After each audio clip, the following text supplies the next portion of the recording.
હા, ધ્યાનનો શ્લોક પહેલા લઈ લો. મને સ્પોટલાઇટ આપી દેજો.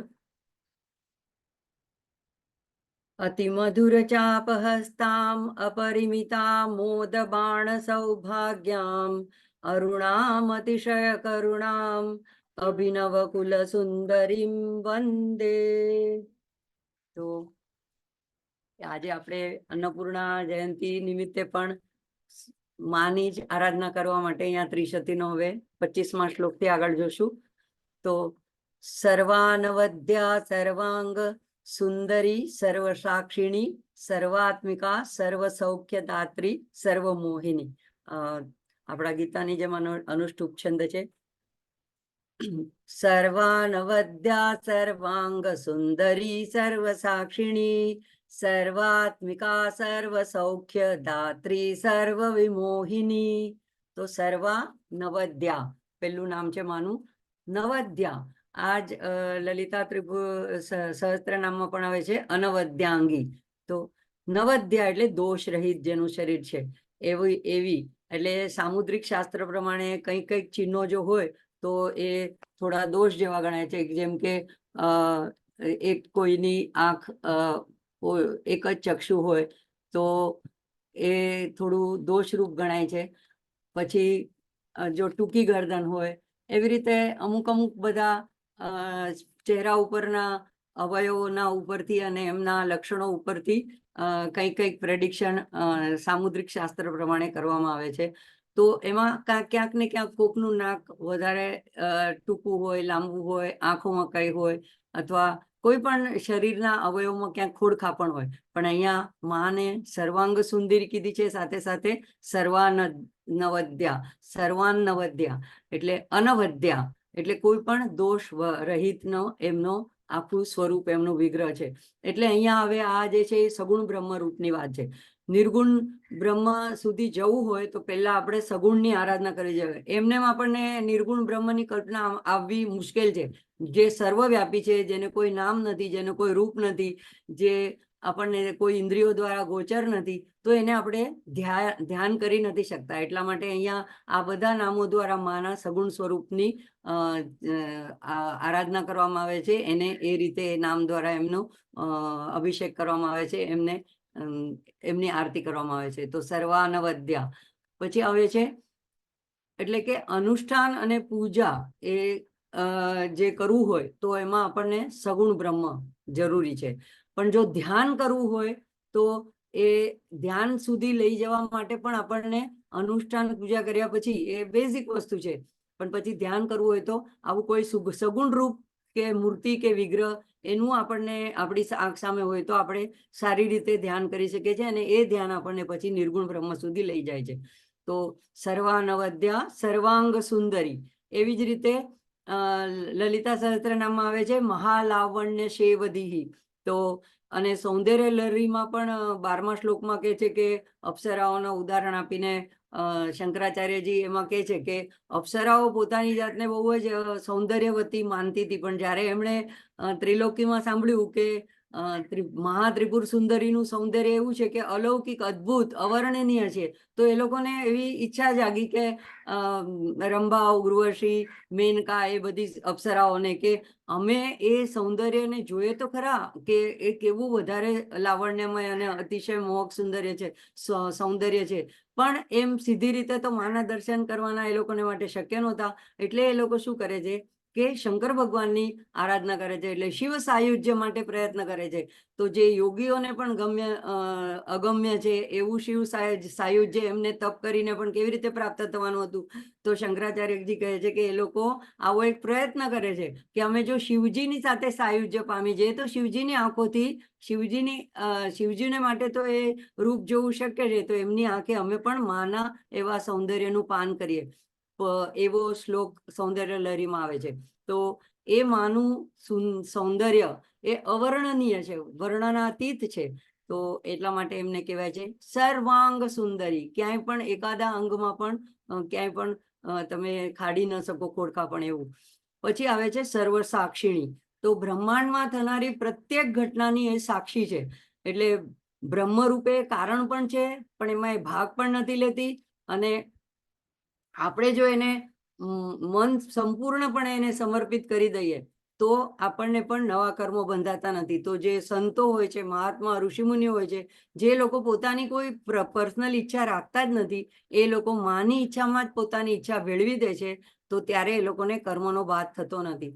તો એ લોકો એ પણ સાક્ષી રૂપે પોતાના જીવનને પણ સાક્ષી રૂપે જોવે છે. પોતાને કોઈ રોગ થયો હોય તો પણ સાક્ષી રૂપે જોવે છે કે શરીર છે એ તો એમાં ક્ષીર્યતે શરીર હતો, શરીર તો નાશવંત છે, એમાં રોગ આવે ને જાય તો એના ભોગ એમાં મને કાંઈ લાગતું ઓળખતું નથી. તો એવી રીતે વ્યક્તિ પણ આવા સર્વ સાક્ષીણી રૂપનું ધ્યાન કરવાથી, એની આરાધના કરવાથી પોતે પણ એવો સાક્ષી રૂપ બની શકે છે અને પોતાના જીવનને પણ થર્ડ પર્સન બનીને સાક્ષી રૂપે જોઈ શકે છે. તો જેમ મન ઉપર બધો આધાર છે, કારણ કે આપણે જોયું સ્તોત્રમાં તન્મે મન શિવ સંકલ્પમસ્તુ. તો આધ્યાત્મિક માર્ગ પર આગળ વધવા માટે પહેલી શરત એ છે કે આપણે મનને શુદ્ધ કરવાની છે, અને એને માટે નામ, મંત્ર, સ્તોત્ર, જપ, એટલે માટે આ બધી વસ્તુ આપણે જે કરી રહ્યા છે, ત્રિશતી, લલિતા સહસ્ત્રનામ, તો આ બધા દ્વારા મનને શુદ્ધ કરવાનો આપણો પ્રયત્ન ચાલુ છે. તો લલિતા સહસ્ત્રનામમાં આના જેવું જ નામ આવે છે, વિશ્વ સાક્ષીણી. અહીંયા છે સર્વ સાક્ષીણી, ત્યાં છે વિશ્વ સાક્ષીણી. સર્વાત્મિકા, તો દરેક પ્રાણીની અંદર, વ્યક્તિની અંદર એ આત્મા રૂપે રહેલી છે. એટલે જ આપણે કહીએ છીએ કે કોઈની પણ હિંસા ન કરવી, કોઈને પણ દુઃખ ન પહોંચાડવું. જ્યારે અંદરનો આત્મા છે એ આપણે હું દેહ છું એવું અભિમાન જ્યારે કરે છે ત્યારે એ જીવ બને છે.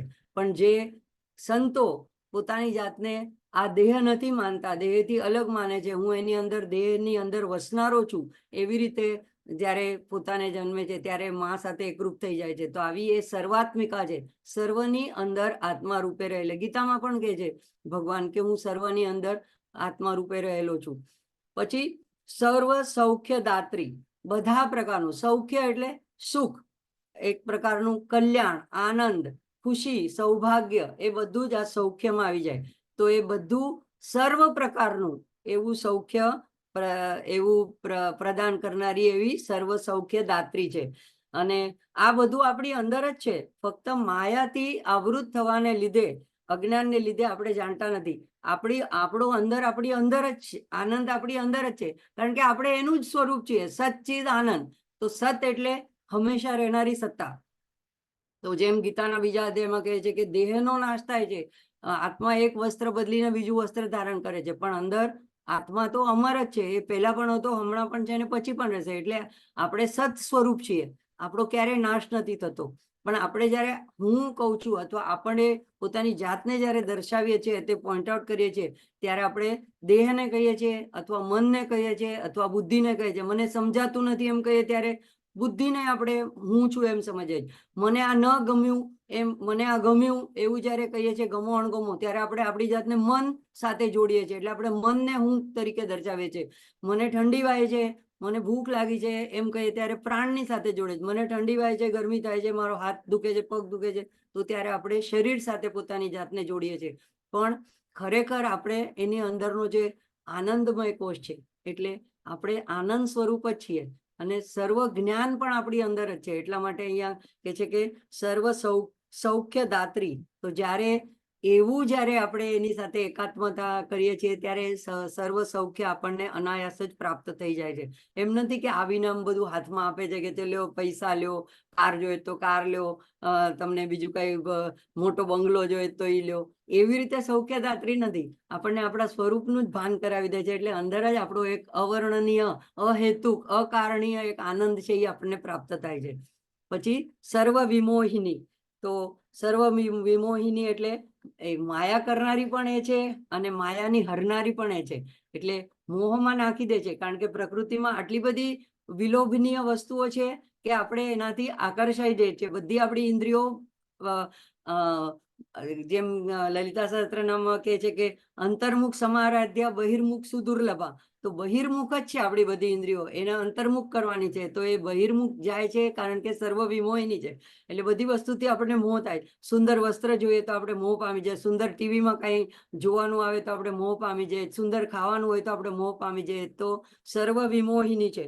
તો પણ ગીતા કે છે એવી રીતે કે જ્યારે જે અનન્ય ભક્તિથી જે મારી શરણમાં આવે છે તેને હું માયાથી પાર ઉતારી દઉં છું. 7મા અધ્યાયમાં ભગવાન કહે છે, દૈવી હેશા ગુણમયી મમ માયા દુરત્યા માયા એ પ્રપદ્યંતે માયામેતમ મામેવ એ પ્રપદ્યંતે માયામેતમ તરંતી તે. જે મને પ્રપદ્ય કરે છે, શરણાગત થાય છે, માયાને તરી જાય.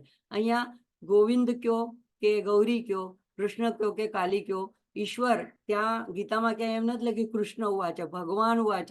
ભગવાન એટલે નિર્ગુણ નિરાકાર બ્રહ્મ. તો એ નિર્ગુણ નિરાકાર બ્રહ્મની જ વાણી છે. એમાં જે કીધું છે કે મારી શરણમાં આવે ને હું આ મોહથી પાર કરાવી દઉં છું, આ માયાથી પાર કરાવી દઉં છું. એવી રીતે આ માની શરણમાં જે જાય છે એને આ સર્વ વિમોહિની પણ મોહમાંથી પાર કરાવી દે છે.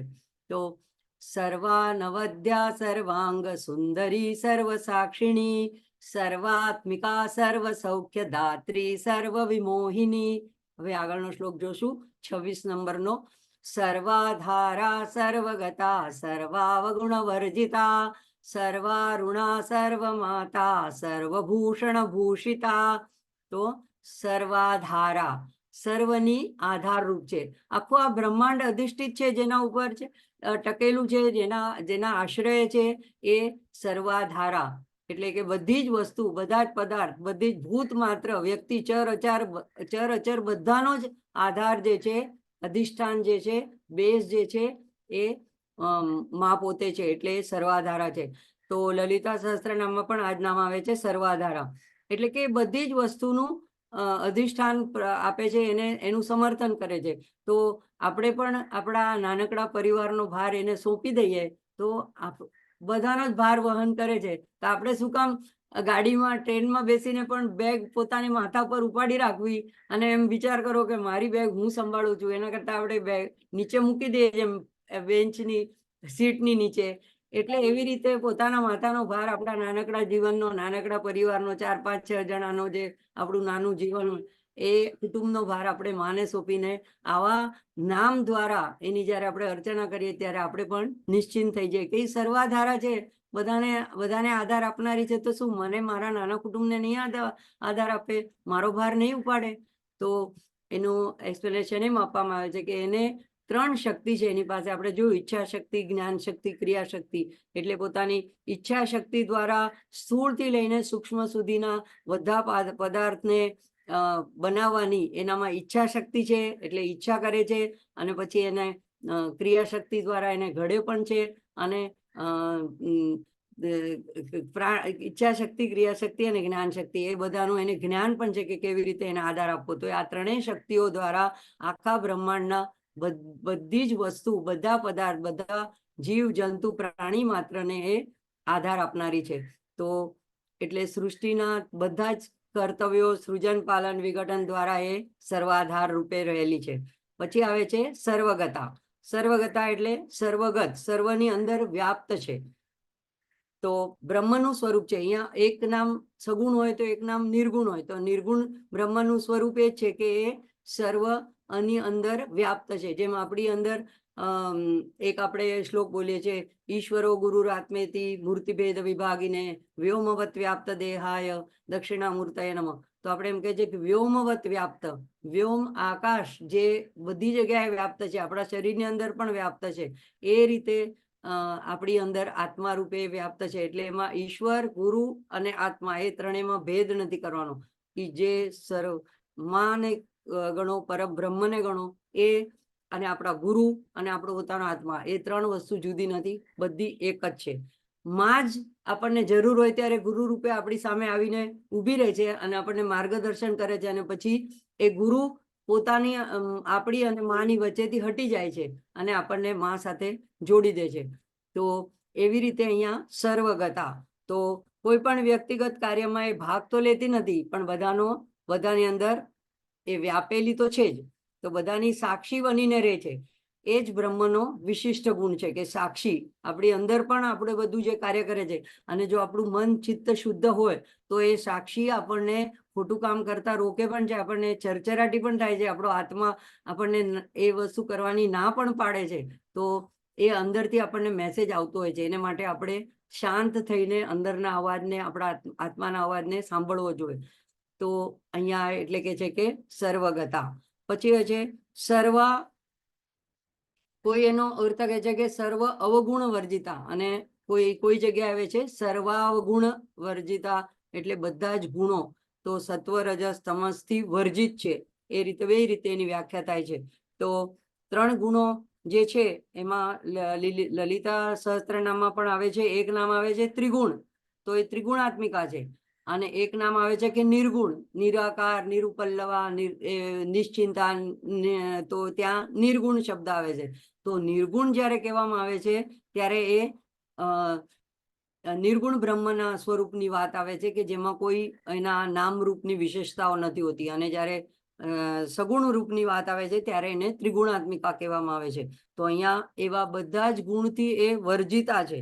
તો માનવીની અંદર જે અહંકાર અને બુદ્ધિ એ પણ જે ઉત્પન્ન થાય છે એ પણ સૃષ્ટિનું જ, પ્રકૃતિનું જ કાર્ય છે. પ્રકૃતિના 3 ગુણો સૌથી પહેલા મહત બને છે. મહત એટલે આખી સમષ્ટ સૃષ્ટિનો, બ્રહ્માંડનું એક જે બુદ્ધિ હોય, સમષ્ટિ બુદ્ધિ, એને કહેવાય મહત. અને સમષ્ટિનો પણ એક અહંકાર હોય, અને પછી વ્યક્તિગત અહંકાર હોય. તો આપણામાં જો થોડોક પણ અહંકાર ન હોય તો આપણે કોઈ કાર્ય કરી જ ન શકીએ. એટલે આપણા જીવન વ્યવહાર માટે અહંકાર જરૂરી છે, પણ એ કેટલો, કેવો, ક્યાં રાખવો, અને આ 3 ગુણોના પર્સન્ટેજ પ્રમાણે, એના પ્રમાણ ઓછા વધતા પ્રમાણે, એના પરમ્યુટેશન કોમ્બિનેશન પ્રમાણે દરેકની અંદર અહંકાર અને બુદ્ધિની માત્રા ઓછી વધારે હોય છે. પણ હોય તો છે જ. જ્યારે માણસ અભિમાન રહિત થાય, અહંકાર રહિત થાય, ત્યારે જ એ ઈશ્વર સાથે એકરૂપતા પામે છે. તો પોતાને કરતાપણાનું ભાન જ્યાં સુધી છે કે હું કરું છું, એવું જ્યાં હું પણ આવે છે, એ જ્યારે માણસ કાઢી નાખે અને હુંની જગ્યાએ મારા વડે, ભગવાનની કૃપાથી, માની કૃપાથી એવા જ્યારે શબ્દોને ભલે મૌખિક રીતે પહેલા આચરણમાં લાવે, બોલવામાં લાવે, બોલાશમાં લાવે, તો ધીમે ધીમે કરીને હું પણ ઓછું થતું જાય છે. એટલા માટે થઈને આપણે વાક્ય બોલતી વખતે બહુ મેં આ કરી નાખ્યું એવું બોલીએ તો સૂક્ષ્મ પણ અહંકાર આવી જાય. મારા વડે આ થયું, ભગવાને મારી પાસે આ કરાવ્યું, આવું વાક્ય થોડું બદલીને બોલીએ તો એમાં અહંકાર ધીમે ધીમે ઓછો થતો જાય. તો અહીંયા એમ કે છે કે ગીતામાં પણ એનું 14મા અધ્યાયમાં પૂર્ણ વર્ણન આપેલું છે. 6 થી 9મા શ્લોકમાં કે સત્વગુણ કેવી રીતે આપણને લાગે કે સત્વગુણ બહુ સારો કહેવાય, પણ સત્વ પણ આપણને જ્ઞાન દ્વારા બાંધે છે. તો આપણામાં હું પવિત્ર છું, આ માણસ શુચિતાપૂર્ણ નથી, હું બ્રાહ્મણ છું, હું અમુક પૂજાપાઠ કરું છું, મને આટલું નોલેજ છે, મને શુદ્ધ ઉચ્ચાર કરતા આવડે છે, તો આ સાત્વિકતાનું પણ અભિમાન આવી જાય છે. હું સાત્વિક ખોરાક લઉં છું, ઉપવાસ કરું છું, તો આ સત્વ પણ છે એ જ્ઞાનથી પણ બાંધે છે. અને રજોગુણ છે લોભથી અને મોહથી બાંધે છે, અને તમોગુણ છે અજ્ઞાન જડતાથી બાંધે છે, પ્રમાદ આળસથી આપણને બાંધે છે. તો એ ગીતામાં પણ એનું 14મા અધ્યાયમાં પૂર્ણ વિસ્તૃત વર્ણન કરવામાં આવ્યું છે. પણ અહીંયા કહે છે કે માં આ બધાથી વર્જિતા છે, એને આ કાંઈ સ્પર્શતું નથી. પછી સર્વ અરુણા, માની સાથે જોડાયેલી જેટલી વસ્તુઓ છે એ અરુણમયી છે. અરુણા એટલે સવારના સૂર્યોદય થાય એની પહેલાનો જે લાલી આકાશમાં હોય એ, અથવા તો સાવ હજી ઉગતો બાળ રવિ હોય એનો જે નારંગી લાલ જેવો જે પ્રકાશ હોય, એવો જે સૂર્ય હોય, તો એવા રંગ જે છે એ માની સાથે જોડાયેલો છે. એટલે માની લાલ ચૂડી, માને લાલ ચુંદડી, માનો લાલ કુમકુમનો ટીકો, બધી જ વસ્તુ, પગમાં એમને અલતો કે લાલ મહેંદી થી એમને રંગવામાં આવે, કે લાલ જાસૂદનું ફૂલ એમને પ્રિય છે, તો આ લાલ મણીના રત્નોની માળા એમને પ્રિય છે. તો બધી જ વસ્તુ આવી રક્તવર્ણની. તો એવા એના માટે જે રુદ્રમાં એવું કહેવામાં આવ્યું છે કે શુભતા, અને વેદમાં પણ કહેવામાં આવે છે કે લાલ રંગ જે છે એ માંગલ્યનું પ્રતીક છે, શુભનું પ્રતીક છે, સૌભાગ્યનું સૂચક છે, અને એ પ્રેમ અને કરુણાનું પણ સૂચક છે. તો એટલા માટે માને આ બધી વસ્તુ લાલ રંગની ગમે છે. એવી રીતે સૌંદર્ય લહરીમાં પણ એક શ્લોક આવે છે કે કરુણા કાચિદ અરુણા, એટલે કે એમની કરુણા જે લાલ રંગની છે એ આપણી સમજની, આપણા ચિત્તની સમજની બહારની છે. એટલે એટલી બધી એમની ન પાર પામી શકાય એવી એમની કરુણા છે. એટલે કરુણા પણ એમની એવી અરુણા રંગની. ધ્યાન શ્લોકમાં પણ અરુણા કરુણા તરંગિતાક્ષીમ એમ એનો ધ્યાનનો શ્લોક આવે છે. તો એવી આ સર્વારુણા છે. સર્વ માતા, હવે સર્વ માતા કેમ કીધી?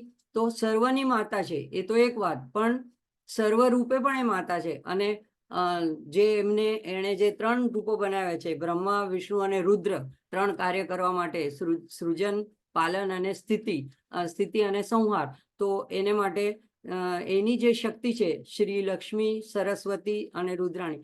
જો આમાં લક્ષ્મીમાં ઘણીવાર મહાલક્ષ્મી અને લક્ષ્મીમાં કન્ફ્યુઝન થઈ જાય છે, બંને એક સિનોનિમસ તરીકે વપરાય છે. પણ તમે જો જોશો ડિફરન્સ, કે દેવી અથર્વશીર છે એમાં મહાલક્ષ્મી ચ વિદ્મહે સર્વશક્તિ ચ ધીમહિ તન્નો દેવી પ્રચોદયાત, ત્યાં લક્ષ્મી પ્રચોદયાત વિષ્ણુ પત્ની એવું નથી આવતું. તમે બીજી કોઈ જગ્યાએ શ્લોક જોશો જ્યાં વિષ્ણુની પત્ની તરીકે હશે તો મહાલક્ષ્મી ચ વિદ્મહે વિષ્ણુ પત્ની ચ ધીમહિ તન્નો લક્ષ્મી પ્રચોદયાત. તો આ બે અલગ સ્વરૂપ છે. તો જ્યારે મહાલક્ષ્મી સ્વરૂપે એ જ્યારે મહાત્રિપુર સુંદરી રૂપે હોય છે ત્યારે સર્વશક્તિ સ્વરૂપે છે, અને ત્યારે દેવી છે. અને બીજી જગ્યાએ ત્યાં છે વિષ્ણુ પત્ની છે, એટલે વિષ્ણુની એક શક્તિ રૂપે છે. તો એ બે અહીંયા કન્ફ્યુઝ નથી થવાનું. તો અહીંયા સર્વ માતા તો એ શ્રી લક્ષ્મી, કારણ કે અહીંયા સચામર રમાવાણી સેવિતા એ પણ લલિતા સહસ્ત્રનામમાં આવે છે. તો ત્યારે આ બધી રીતે આ સર્વની માતા છે. અને અર્ચના કરવામાં આવે તો ત્યારે શ્રી યંત્રમાં સૌથી પહેલા સર્વ માત્રે નમઃ, તો બધી માતાઓને નમન છે. તો જેટલી પણ દેવીઓ છે એ બધીની એ માતા છે. શ્રી યંત્રમાં પણ જેટલી બધી આવરણની જેટલી દેવીઓ છે એ બધીની પણ એ સુપ્રીમ દેવી છે, એટલે સર્વ માતા છે. તો એમ કહેવાય છે કે જગતની કોઈ માતા હોય તો એ પણ બાળકોની દેખભાલ, પાલન પોષણ, એનું બધું લાલન પાલન કરે, એને પ્રેમ વાત્સલ્ય આપે. પણ એ માતામાં ને આ માતામાં શું ફરક છે? એ બાળકને કોઈ કષ્ટ આવે, દુઃખ આવે તો એને હાથ ફેરવે, સાંત્વના, પણ એનું દુઃખ એ દૂર નથી કરી શકતી, હરી નથી લઈ શકતી. જ્યારે આ જગતજનની માતા એવી છે કે આપણે જે એના બાળકો છીએ તો આપણા દુઃખ અને કષ્ટોને એ નાશ કરી શકે છે, હરી લઈ શકે છે.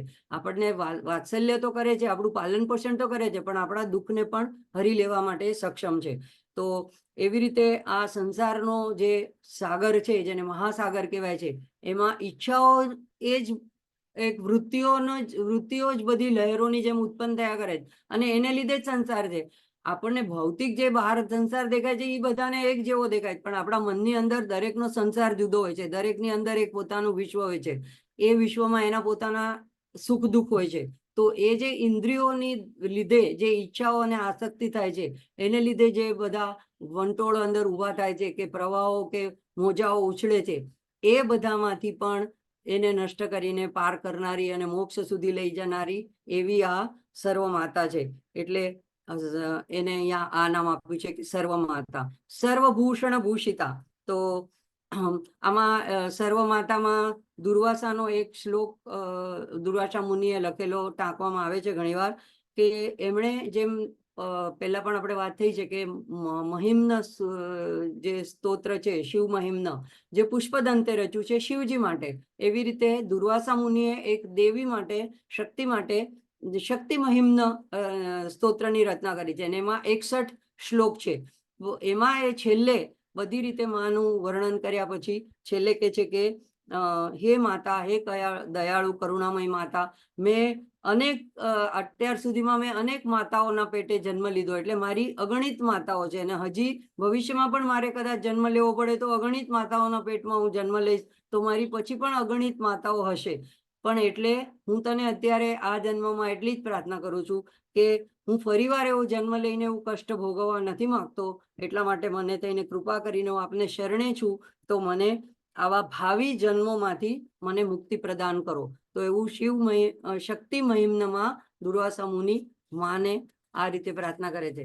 તો એ સર્વ માતામાં આ શ્લોક પણ ટાંકવામાં આવે છે ઘણીવાર. સર્વાભરણ ભૂષિતા, સર્વાભરણ ભૂષિતા, તો આપણે અમુક જ આભૂષણ જે આપણે પહેરતા હોઈએ એટલા જ આપણને યાદ હોય, અને એટલા જ આપણે માને અર્પણ કરીએ છીએ માનસિક પૂજામાં. પણ કાલિકા પુરાણમાં 40 પ્રકારના આભૂષણોનો ઉલ્લેખ છે, અને શ્રીચક્રની પૂજાની અનુષ્ઠાન પૂજા માટે એક જે ઓથેન્ટિક એવો ગ્રંથ ગણવામાં આવે છે એને કહેવાય છે પરશુરામ કલ્પસૂત્ર. તો એમાં પણ એ ગ્રંથમાં પણ અધિકમાં અધિક બધા આભૂષણોનો ઉલ્લેખ થાય છે.